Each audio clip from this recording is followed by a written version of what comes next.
Dear listeners, today I have something a little different, and I think you'll find it fascinating. In the last episode, I used the theories of Vaknin and Hegel to explore the narcissism embedded in Western spiritualism. And it occurred to me afterwards that only one of these theorists is dead. The other is a brilliant, eloquent speaker who could present his own ideas far better than a third party interpreting them. This week, you'll hear directly from Professor Sam Vaknin himself, one of the most recognised and, yes, controversial voices on narcissism. Now, we come at this topic from different angles. Professor Vaknin goes deep into aspects of his theory that may not have been laid out before. His view that narcissism arises from the human condition itself, and that the power structures around us simply reflect this inherent nature. Now, if you're a regular listener, you'll know that I lean more towards seeing power structures as integral to our atomization and as fostering narcissistic traits as coping mechanisms. So, after Sam's articulation of his theory, we move into a broader discussion. And this isn't about who's right or wrong. It's about exploring different perspectives to better understand and hopefully better address the challenges of connection and disconnection in our time. So no single lens has the whole truth. And the more angles we bring to loneliness and isolation, the better equipped we are to deal with them. So our conversation is a long one, and one thing that Sam and I absolutely agree on is not censoring opinion. So I'll be bringing you this in two parts. Part 2 will be out next week, and this week I invite you to listen with curiosity and to notice what resonates for you and what doesn't, because the questions we ask about human nature shape how we see the roles of culture and power. Now, if this is your first time here, I'm Jordan Rain, a philosophy graduate with a severe allergy to self-help gurus, and this is The Loneliness Industry, a podcast where we examine the forces that shape our ability or inability to connect. Now, Professor Vaknin, I suspect you don't need much of an introduction, especially if anyone has Googled the word narcissist after a mind-bending breakup.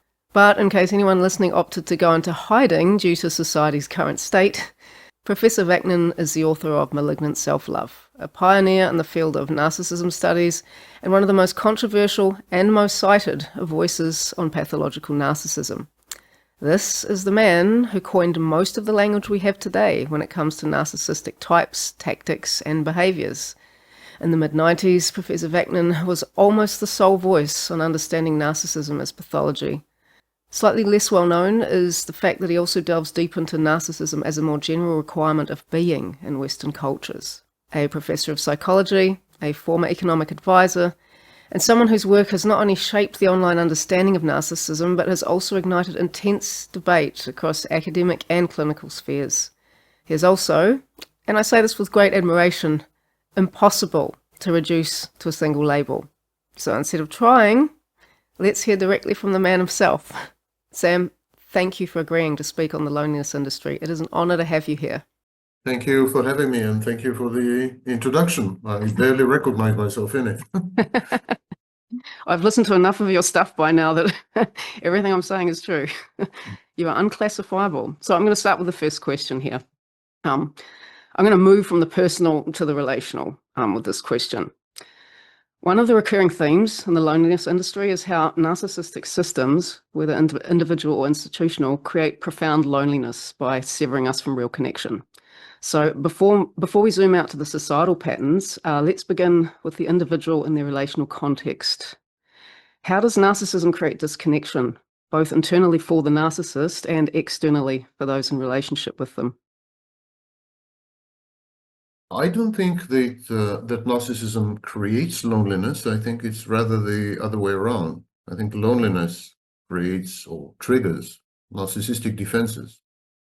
And with your kind permission, if you were to suffer me for the next 5 minutes, I will try to give an overview of how I see things, what has led to what, the chain of causation, and so on. And perhaps based on that, we could go on tangents and explore additional territories and so on. Sounds good.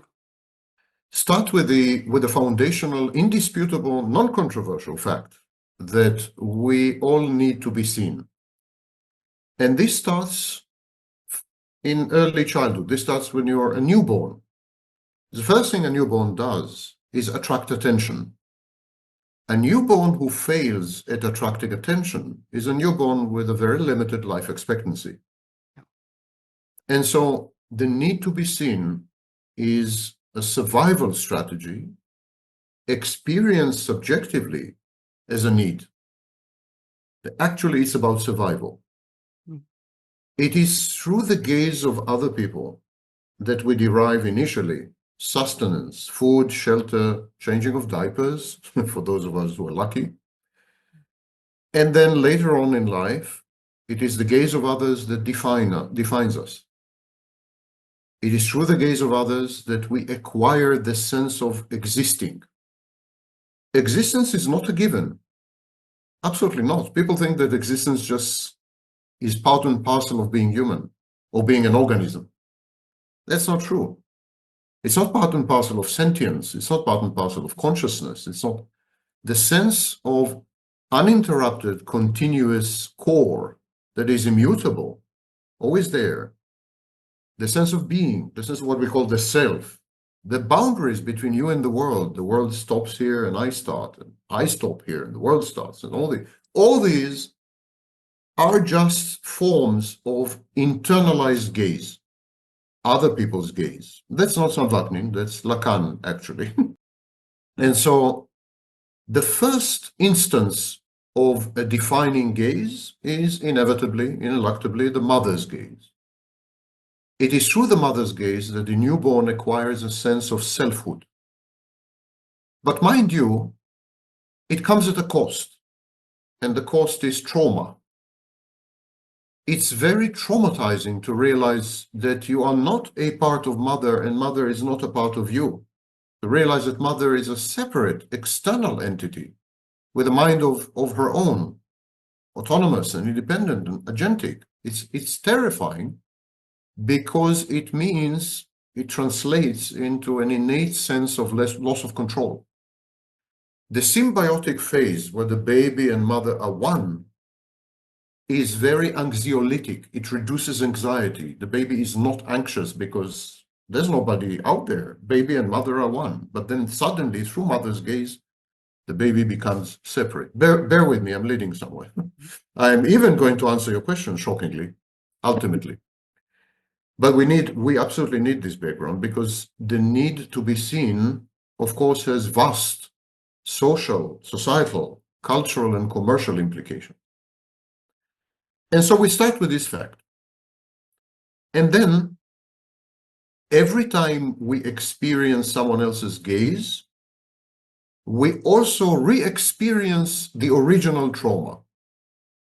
Because it is true, someone else's gaze evinces, documents our separateness. When we encounter someone else's gaze, it is the moment in time where we feel most alone, most lonely, because the gaze tells us, the main bit of information in the gaze is, I am not you. When someone is gazing at you, at the very same moment, the communication is, I am not you, and you are not me. We are separate to each other. We're not the same. We are not symbiotic. We are not one organism. And so this separateness creates existential angst. It's as if the intersubjective space is suddenly becomes unbridgeable, intraversible. The extreme existential loneliness comes about only when you compare yourself to other people. You know that you're lonely because you are aware of the existence of other people. May I ask you a question for clarification? Are you talking about a failure in the mirror stage, to bridge the mirror stage where one separates from the mother? Because you're talking about Lacan here. So is this a failure? Is this a failure in individuation, as Jung would possibly refer to it, where because you failed at the mirror stage to say, I am separate in a comfortable fashion? No, this is not. Okay. This is not a part of. This is not a failure. This is the common human condition. Okay. I'm talking about every human being. Every human being goes through the experience of the mother's gaze, the alienating mother's gaze. Every human being consequently realizes his or her separateness from mother.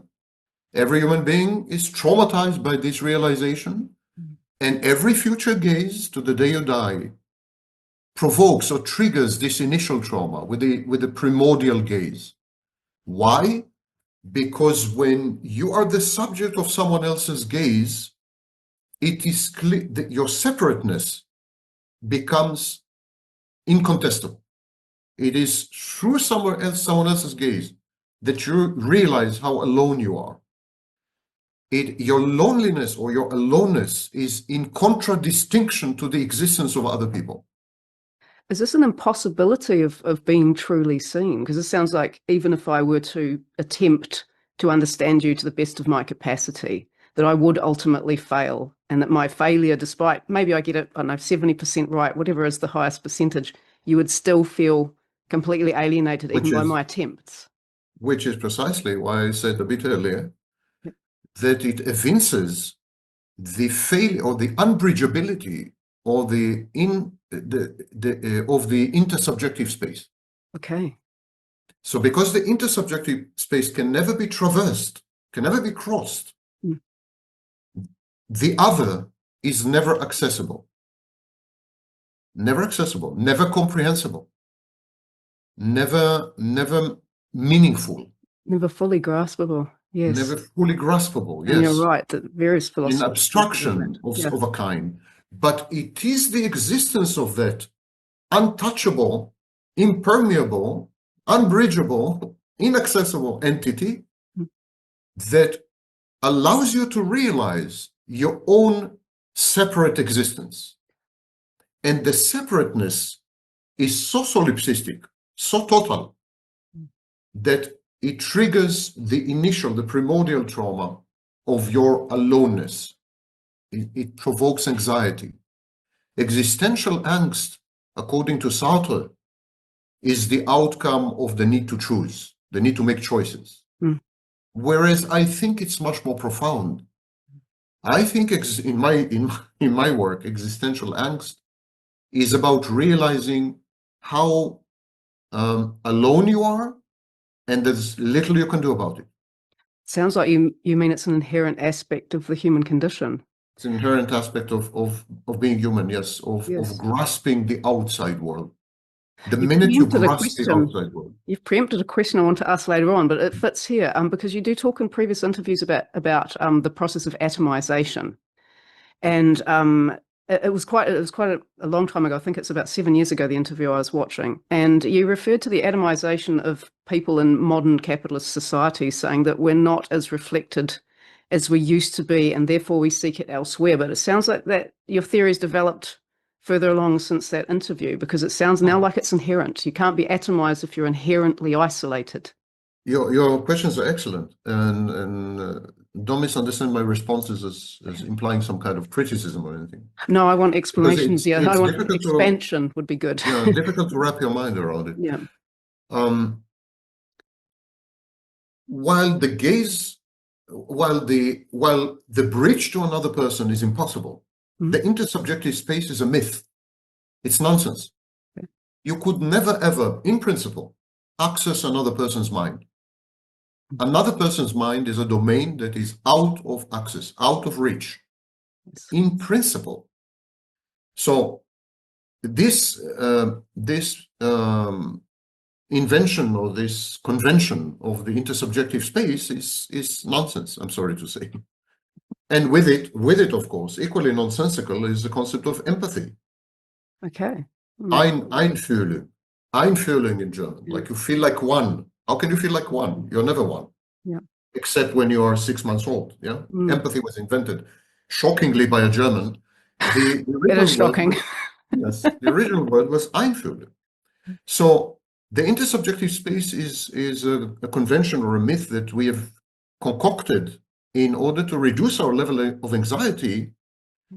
If we were to confront the truth that other people are forever outside our reach, and that their gaze is traumatizing and alienating because it informs us of our own essential existential aloneness, solipsistic aloneness. Yes. So if we were to accept this, we would go mad. All of us would go mad. And this is where I revert to your question. Part of this mythology is the gaze. The gaze is perceived counterfactually as some kind of bridge. The defining gaze makes you come alive. The defining gaze imbues you with a sense of existence, with a sense of selfhood, and with boundaries. It is a defining gaze that gives rise to you. And yet, it's a figment of mythology. It's not real. What is a defining gaze? It's a story we are telling ourselves. It's a narrative that we invent. But still, in this particular restricted sense, it does exist. Even narratives and myths and fiction have power. They exist. I mean, narratives exist. They have an existence of their own. And so the defining gaze is crucial. Albeit counterfactual, it's crucial. The same way, for example, that the resurrection of Jesus Christ is counterfactual, but pretty crucial.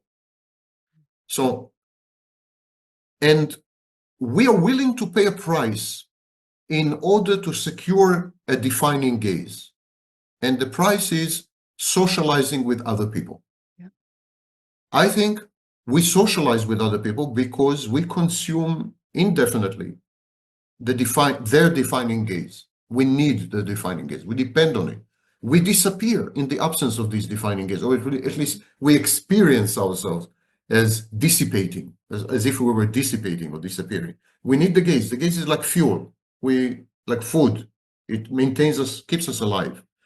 And the price we pay is that we have to spend time with other people, because other people have a monopoly on the defining gaze. You cannot obtain the defining gaze from an animal, you cannot obtain defining gaze from a bacterium or from the government. Defining gaze comes from other people. You have to socialize with them. I'm saying you have to socialize with them because I think the normal state is to be alone. I think society, socializing, are the abnormal states. I wanted to ask you that. So under your theory, so correct me if I'm wrong here too, those that experience deep-seated loneliness, really, I guess we're going to put a Lacanian lens on it, are as close as we can come to encountering the horror of the real, because this is an inherent part of the human condition. So loneliness in that sense, and in terms of your theory and Lacanian theory, is perhaps not a pandemic or something like this. It is actually people slowly coming to terms with the inherent isolation of existence, and like I said, as close as you can come to the horror of the real. Yes, I would attribute it to a failure of fantasy. Yeah. We'll come to it in a minute or two. Okay. I beg your pardon for drawing it out, but it is no, a super please talk, Sam. Please talk. Ideas and concepts. Yeah. I have sometimes to repeat myself so that I penetrate, the viewers. I do that too. I call it a process of iterative refinement. It's fine. Yes, and there are defenses here. There are resistances. Yeah. People are not willing to hear this message. Yeah. I'm not pretending that the truth value of my message is established, but at least it's an interesting proposition to be considered. And people are not willing to do even this. So, to summarize the first part of my introductory comments, we all need a defining gaze, and we're paying the price by having to socialize with other people. Spending time with other people sucks. Other people consume energy. Other people are difficult. Most people are abrasive. The friction is unpleasant. To spend time with other people is a horrific experience. That's very Sartrean. and yet, hell is the other person. Although it's taken out of context, but yeah. Yeah, it is. It's a joke. So we're willing to pay this price because they have a monopoly on the defining gaze. They have a monopoly on the food, let's say. Yeah. And suddenly, the biggest revolution in human history has occurred 20 years ago. We have succeeded to generate a machine gaze. We've succeeded to generate a virtual gaze or an artificial gaze that is indistinguishable from the human defining gaze. So we succeeded not only to generate technologies that provide people with a gaze, but we succeeded to convince the consumers of this gaze that this gaze is as good as a human gaze. And I'm talking about social media, I'm talking about artificial intelligence, and I'm talking about the oncoming metaverse. This trio of technologies, they provide an artificial gaze, which is indistinguishable from a human gaze or perceived subjectively as a human gaze, and is cost-free in the sense that you do not have to socialize with people in order to consume this gaze. And the inevitable outcome of this is that people give up on other people with alacrity and cheer. Lovingly, they gave up on other people. I can prove it to you. During the pandemic, people were told to work from home. Pandemic has ended, and people were asked to return to the office. More than 40% of them resigned rather than return to the office. When we asked them in various studies, why did you give up on your job rather than return to the office? They said, because I can't stand my colleagues anymore. I don't want to spend time with them. That's one example. And of course, the atomization that you mentioned, the fact that 40+% of adults in Western industrialized countries are choosing to be lifelong singles, the fact that a much larger percentage among people under the age of 25 haven't had sex in the previous year or any romantic encounter with the opposite sex or with the same sex. And the fact that 52% of adults now live with their parents rather than establish an independent life, and so on and so forth. All the indications are that given the choice between a machine-generated gaze and a human-generated gaze, people are opting in droves. People are choosing the machine-generated gaze. My question though is that done with joy and alacrity, or because what I see from the people that listen to the podcast, this happens with a lot of despair for some people. And I do think there's a distinction to be drawn between the kind of context and the kind of gaze that exists in the workplace and the kind of context and gaze that, say, exists with a group of your friends when you're at a festival drinking. These contexts they have a different level of stress and a different level of performativity that is required. So I'm not sure. I agree with you that people seem that statistically they're choosing the machine gaze in droves. But I would argue that it's not necessarily out of joy and alacrity. I think that some of it is out of despair and the failure and the ability to connect through the increased desire, the increased requirement for performativity in many contexts, which is just exhausting, as you elaborated on earlier. All of these expectations from human beings. I make a bit of a different distinction. I don't see the despair at all. Okay. It is a choice. It is a choice, and it's extremely easy to socialize. Socializing is the smoothest, easiest type of activity. There are no barriers to entry, and you can do it within a split second in a supermarket, on your way to work, on your way back from work, whatever. I'm glad you find it that easy. I don't. Yeah. Well, I think that there is a more fundamental problem. I don't see despair. I see a choice. Okay. However, I see a choice that could lead to the perception of dysfunctionality. In other words, I divide humanity now to two groups. One who are adept at manipulating fantasy or existing in fantasy, within fantasy. And one who are not. One group comprised of people who are not. People who are good with fantasy and people who are not good with fantasy. When you are not good with fantasy, this is what we call loneliness, and this is what we call despair. It's the failure. It's a fantasy failure. Failure to leverage fantasy in a way which will be conducive not only to functioning, but to well-being. Whereas a growing percentage of our population, and in the future the entire population, are becoming more and more adept at constructing fantasies, inhabiting them, manipulating them, sustaining them, and subsisting in them. Fantasy is the new organizing principle. Reality is out.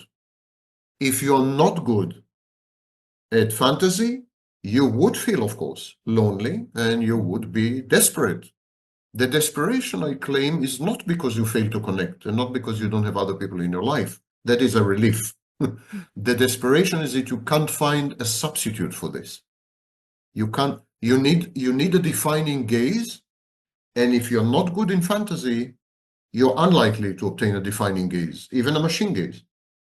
This is really interesting, Sam. So, to me, from what I know about your theories of narcissism, those that are good at constructing, believing in, and manipulating to maintain a fantasy, you've drawn the distinction between essentially those with narcissistic tactics that work and those who either don't have them or who are not narcissistic.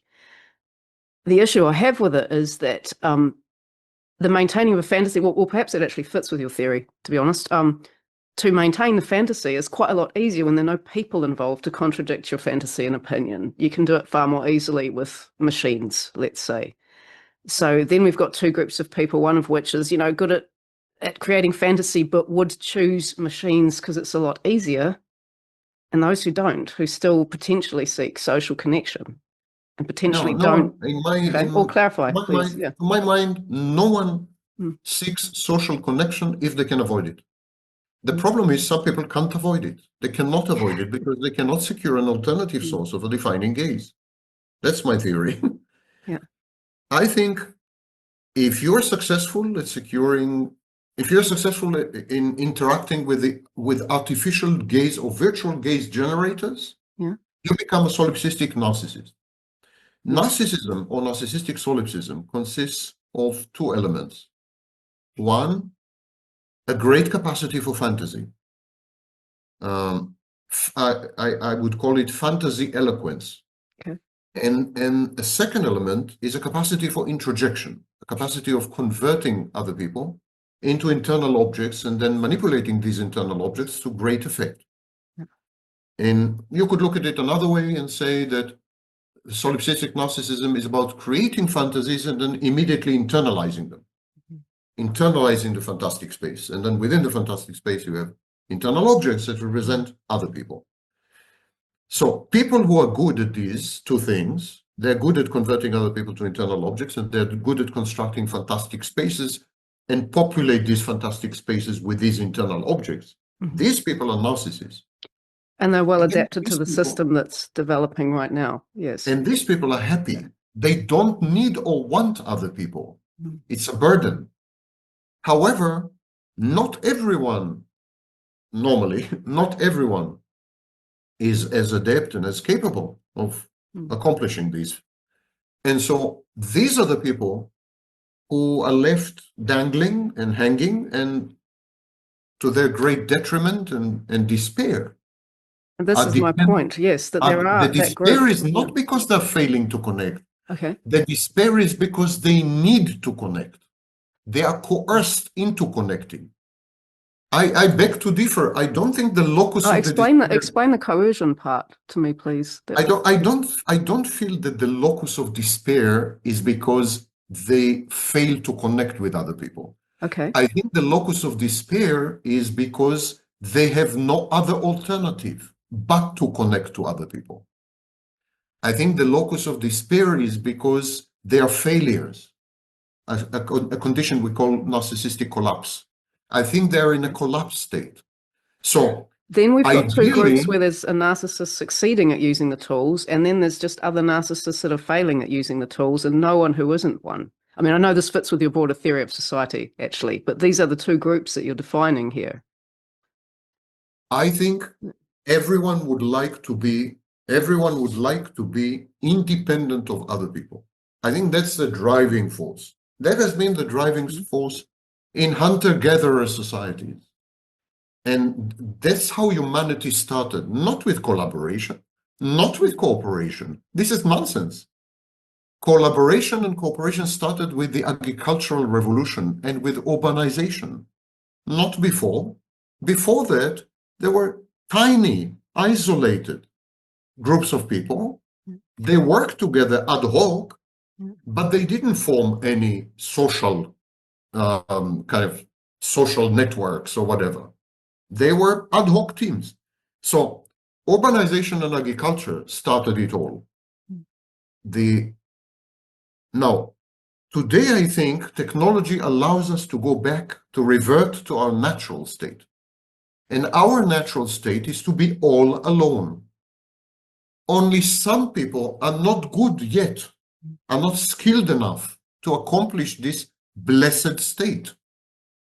And This is a there is, theory of the human condition. So essentially, at the yes, core, you're saying the human condition has a drive to be independent, to be alone. The issue I do have with that is just that historically speaking, it is pretty much impossible to put ourselves into the mental headspace of people that lived hundreds of thousands of years or thousands of years ago. We actually don't have access to what they were valuing, how their life, how they had meaning, what sort of values they'd internalized, and whether for them it felt like, yeah, you know what, I'd rather be alone. Jack's really pissing me off, or whether they just thought this is a wider part of me, which is what some cultures to this day report.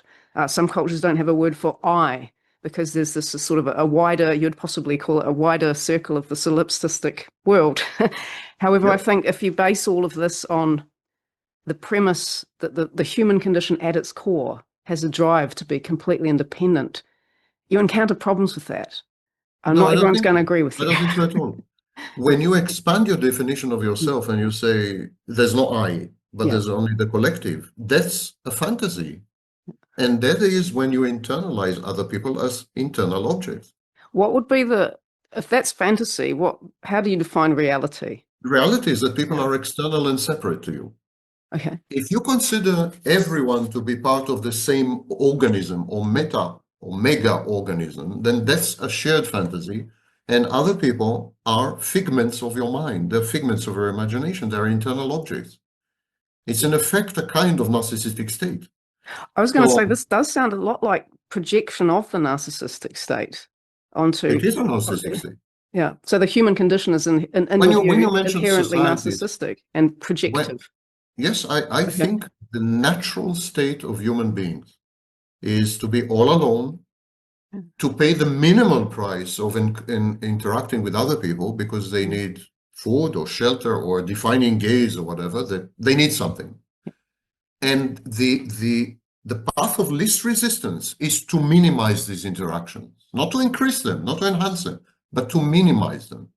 And we have been constructing technologies. We've been on a technological binge for hundreds, if not thousands of hundreds of years, definitely.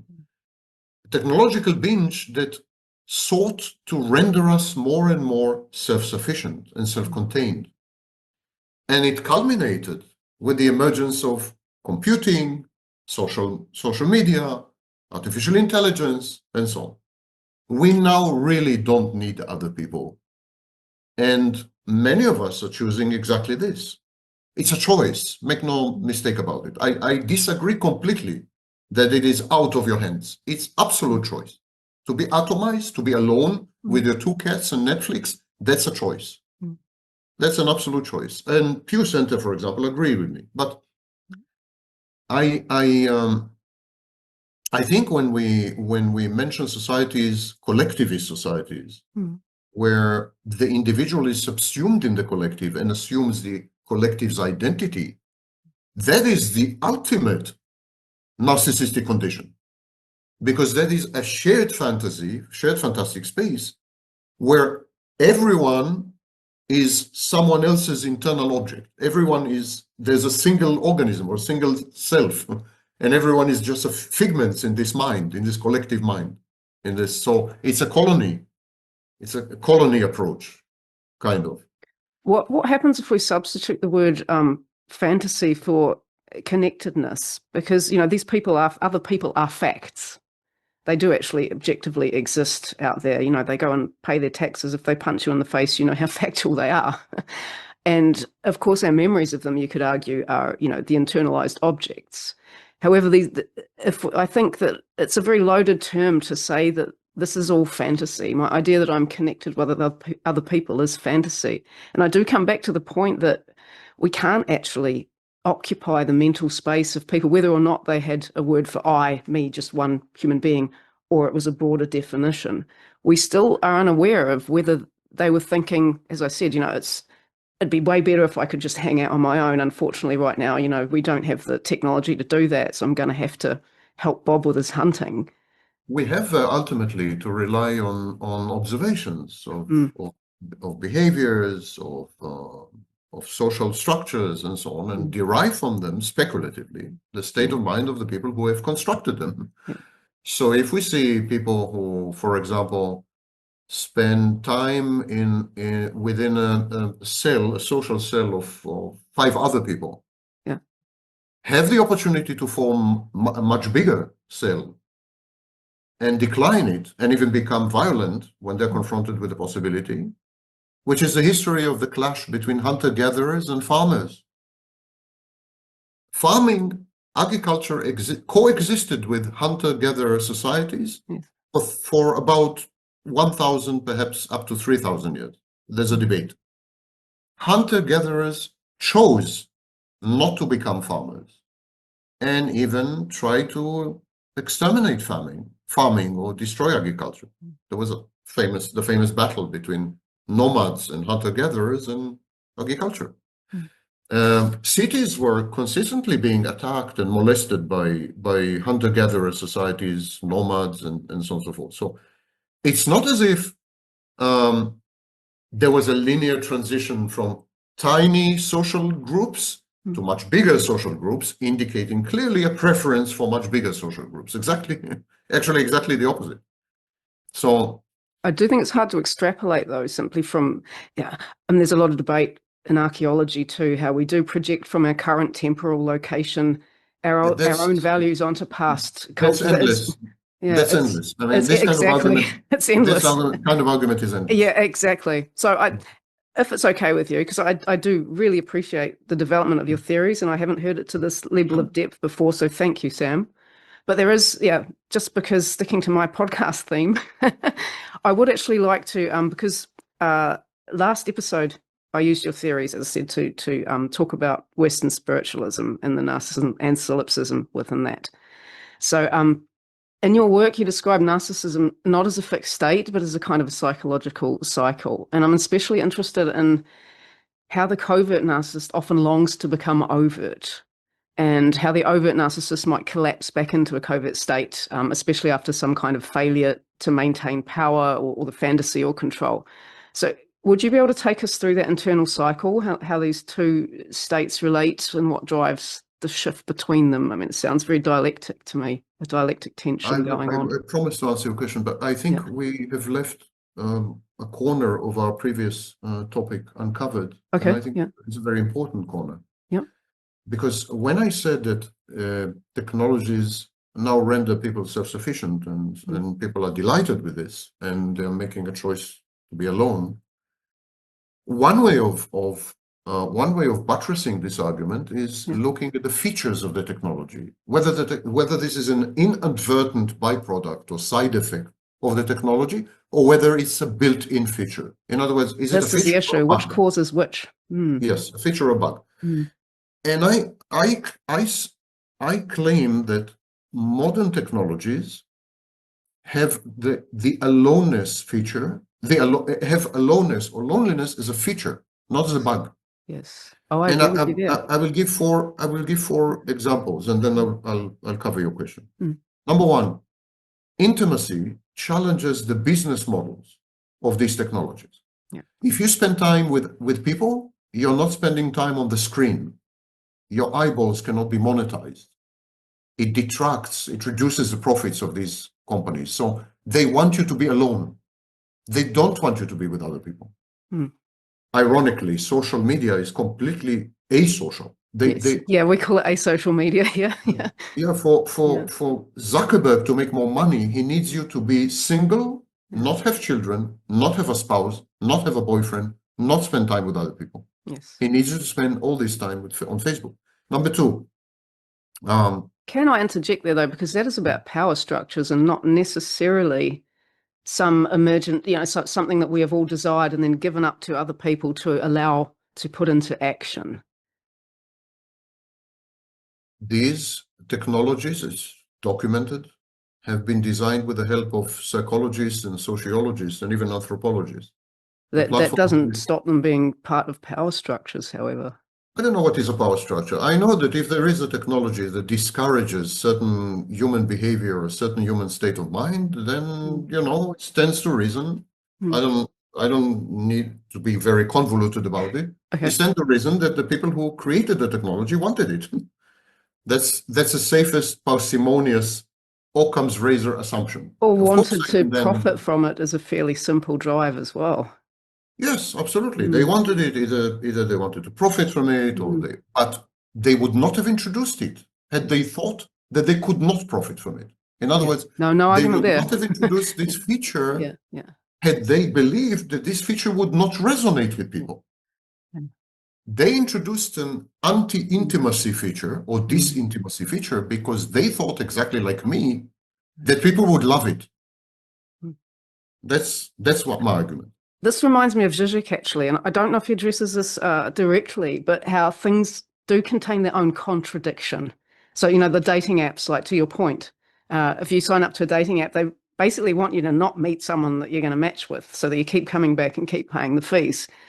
But it's only a contradiction because it professes to have one goal, the saleable goal, and then actually does the opposite. And this opposite thing isn't oh yeah, we thought you would resonate with the fact that, you're paying to meet the love of your life and you don't meet them. We thought that would resonate with you. No, that's part of the whole using it. I'm not talking about the overt text. I'm talking about the technological choices. Yeah. They made technological choices that they knew would resonate with human psychology. Yes, like meet the love of your life. That's the resonant part. Text. That's the overt text. These are not the features of the technology. The feature of the technology is disintimacy. Yes.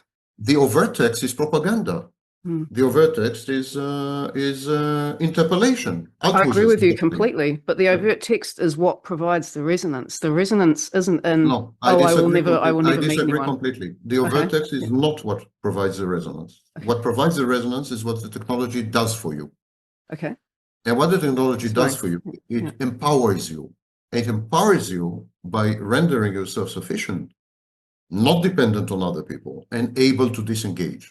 And in control, actually. And in control and so on. Yeah. So, interpellation is about creating a state of mind, as Althusser described. Yeah. And of course, it creates a state of mind, but the state of mind is the consumption state of mind. So the interpellation or the overt text or whatever you want to call it, the various thinkers and so on, is motivational. And what does it motivate you to do? To consume the technology. Yes. That's why Althusser's main work had to do with advertising. Yeah. Althusser dealt with advertising, and he didn't say that the message was about truth or reality. No. He said that the interpellation, the advertiser's interpellation, was meant to generate consumption. And similarly, Debord, in his work on spectacle, said basically the same. The spectacle was not about reality, it was not about truth, it was not about... The spectacle was a gateway intended to attract you into... Yes, do you know what this sounds like to me? Exactly what you talked about before. The creation of a fantasy where it offers something that isn't actually the thing that you're going to get.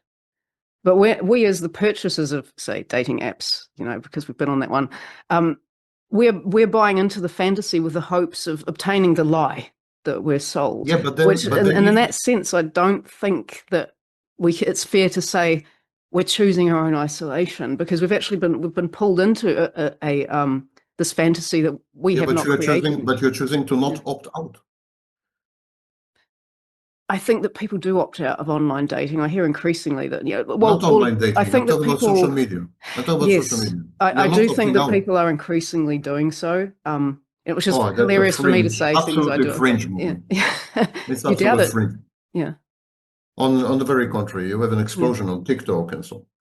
So we're not gonna be seen by the people who've given it up. That's for sure. We're going to be seen by the people who stay with it. It's true that you've been lured and baited and lied to and deceived, but once you've been exposed to the technology and to the impacts the technology had on your life, you have chosen to stay. This choice is indicative of your state of mind. The people who designed these technologies constructed them so that they become addictive. In that sense, addiction it renders, this is the issue I have with Sartre too. We don't have a smorgasbord of all choices. And I mean, to put it very colloquially, often you have the choice, in a very sort of, life is nasty, brutal, and far too long for some people. We have the choice between kind of shit and a bit shitter. We don't have like A to Z, wonderful, this would be great, this would too, oh God, where am I going to find the time? It's like, this will definitely kill me. This might kill me slowly. And I'm actually unsure what this will do at all.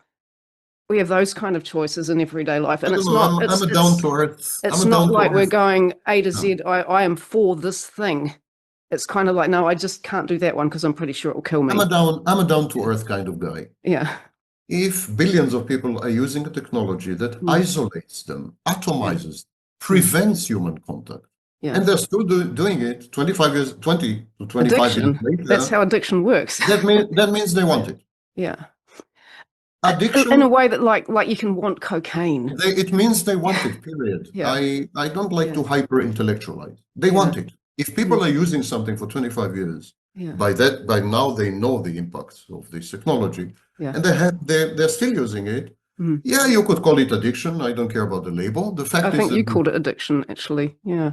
Similarly, if people are choosing pornography over real sex, it means they want pornography. Yeah.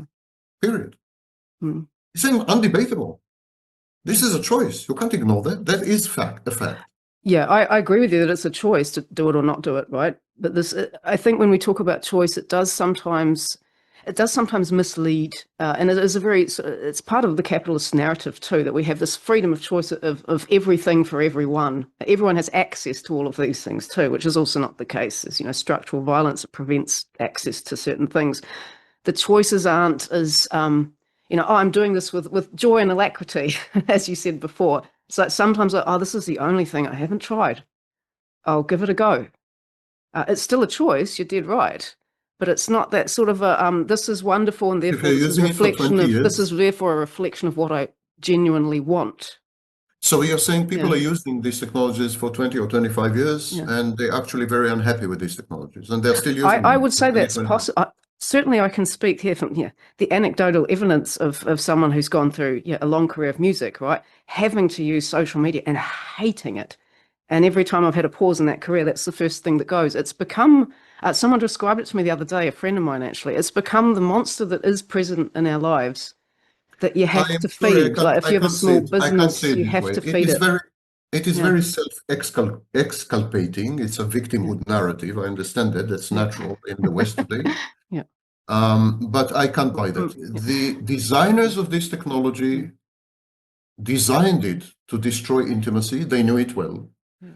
And then people exposed to this technology under false pretenses, there I agree with you, exposed to this technology, discovered its impact on their intimacy or in the intimate lives, and are still using it 25 years later. Yes. I would say that's a choice. In my book, that's a choice. And what are they choosing? They're choosing the technology, but they're also choosing the impacts of this technology. I do agree with you, and certainly people do that, but digital detox is something that many people do or try. No, many is a misrepresentation. I'm sorry. That's a tiny fringe movement. Yeah, neither of us have done a survey here, so you could be right. Actually, there are public figures as to the growth. Yeah, on digital detox. Not digital detox, but the growth in social networks. They're public companies. Yeah. They have to file with the Securities and Exchange Commission and so on. Interesting. That would be interesting to see. Some social networks are exploding, actually. That includes Facebook and TikTok. Yes. Instagram. They're exploding. Anyway, I do want to get back to this question, Sam, if that's all right. If you could walk us through. I would make one last point, and I will get to your question of overt and covert cycle. Yeah. The last point is that all these platforms encourage negative effects. They encourage anger and fear and hatred and envy. They encourage negative effects, and we should realize that negative effects help us to avoid other people. I mean, if we love other people, we want to be with them. But if we hate them, we don't want to be with them. If we're angry at them, we don't want to be with them. If we're afraid of them, we don't want to be with them. So here's a technology that destroys your intimacy, triggers your negative emotions and negative effects, and this makes you hate people. Yes. Makes you feel good with yourself as well, because you're saying you're self-righteous. You're saying, I see what you mean. Yeah. I hate people and I hold them in contempt and I'm angry at them and so on. But all this is because I'm a good person. All this is because I'm a perfect person or whatever. So And yet when the you emergent property is atomization again. yes. So it's not a side effect. It's not a byproduct. It's not accidental, No, unforeseen it is the consequence. system. I It's agree with built you. in. Yes, I Absolutely built agree. in. I agree. And majority of humanity, by now 2.1 billion is latest statistics, majority of adult humanity, have made their choice. They reside on social media and increasingly more so on artificial intelligence, and they avoid other people. Even if we disagree as to the underlying dynamics, and we clearly disagree. Yeah, we do. We cannot disagree. We cannot disagree when it comes to the facts. Oh, absolutely. These It are the facts. atomized. Yeah, it atomizes, absolutely. And it is the system, not some byproduct. I agree with you there. I do. Yeah, it's systematic. Yeah, exactly. Yes, it is systematic. Yeah. Aloneness is an industry. Absolutely. That's why I called it the loneliness industry. It is an Yes, you're right industry. about It is this. It's an absolutely an industry. industry. Yes. It's not only an industry, it's performative, it's a spectacle. Yeah, So- I agree there too. I do. Yeah. Now, this is where I want to ask your perspective on something. Psychology does point to the fact that we tend to project our own reasons for doing things onto others. And it would probably be fair to say that both Sam and I do that in this interview. I'd love to hear it from you, because phenomenological arguments do count.